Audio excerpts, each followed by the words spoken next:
ప్రశ్నకు ఏమని ఇచ్చారు సమాధానం? లేదండి.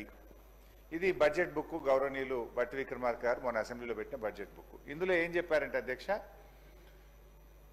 40% ప్రభుత్వ నిధులతో 60% ప్రైవేట్ డెవలపర్ల పెట్టుబడితో రహదారులను అభివృద్ధి చేస్తాం. బడ్జెట్లోనే మంత్రి గారు స్పష్టంగా చెప్పిండ్రు, ప్రైవేట్ డెవలపర్స్ యొక్క పెట్టుబడులతో మేము 60% ప్రైవేటులతో పెట్టుబడి పెట్టిస్తాం, రోడ్లు వేస్తామని బడ్జెట్లో ఆర్థిక మంత్రి గారు చెప్పారు. అసెంబ్లీలో ప్రశ్న అడిగితే గౌరవ R&B మంత్రి గారు ఏమంటున్నారంటే ప్రశ్నకు ఆన్సర్ లేదండి అని చెప్పారు. లెట్ మీ క్వశ్చన్, అన్ని క్వశ్చన్లు కలిపి ఆన్సర్ చేయమనండి సార్.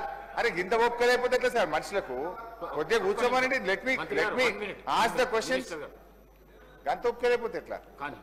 సో అంటే సమాధానం కొంచెం బాధ్యతగా ఇవ్వాలి. లేదండి, ఉత్పన్నం కాదండి అనడం సరి అయింది కాదు. ప్రభుత్వం చాలా బాధ్యతగా సభ్యులు అడిగిన ప్రశ్నలకు సవివరమైన సమాధానం ఇచ్చే ప్రయత్నం చేయాలి తప్ప లేదండి అనడం బాధ్యతారహిత్యము. ఒకటి. రెండు అధ్యక్ష, ఈ హ్యామ్ మోడల్లో 40-60 ప్రభుత్వం 40, ప్రైవేటు 60% అని చెప్పారు బడ్జెట్లో. అయితే అధ్యక్ష నిన్న మంత్రి గారేమో ఇక్కడ మాట్లాడుతూ 60 గవర్నమెంట్ అన్నారు. బట్టి గారి బడ్జెట్ బుక్ లోనేమో 60 ప్రైవేట్ అని ఉన్నది. బడ్జెట్ బుక్ లో 60 ప్రైవేట్ అని ఉన్నది. నిన్న R&B మంత్రి గారు ఇదే సభలో మాట్లాడుతూ 60 గవర్నమెంట్ అన్నారు. ఇది ఏది క్లారిటీ? బట్టి గారిది కరెక్టా, గౌరవనీయులు వెంకటరెడ్డి గారిది కరెక్టా? క్లారిఫై చేయండి. నంబర్ 2.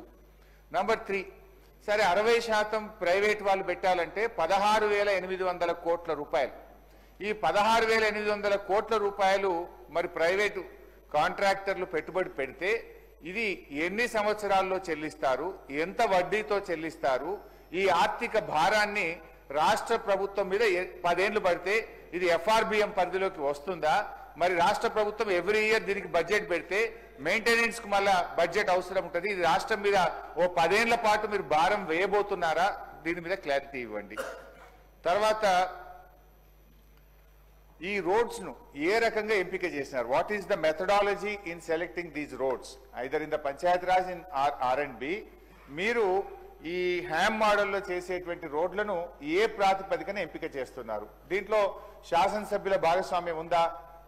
అందరూ, ఎందుకంటే బీఆర్ఎస్ ప్రభుత్వం ఉంటే అధ్యక్ష రాష్ట్రంలో మిషన్ కాకతీయ చెరువులు చేయాలంటే రాష్ట్రంలోని ప్రతిపక్ష, విపక్ష, స్వపక్ష లేకుండా అన్ని చెరువులు చేశాం.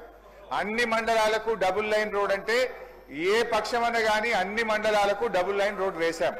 అయితే ఈ హ్యామ్ మోడల్లో మీరు 28,000 కోట్ల రూపాయలతో రోడ్లు వేస్తామన్నారు.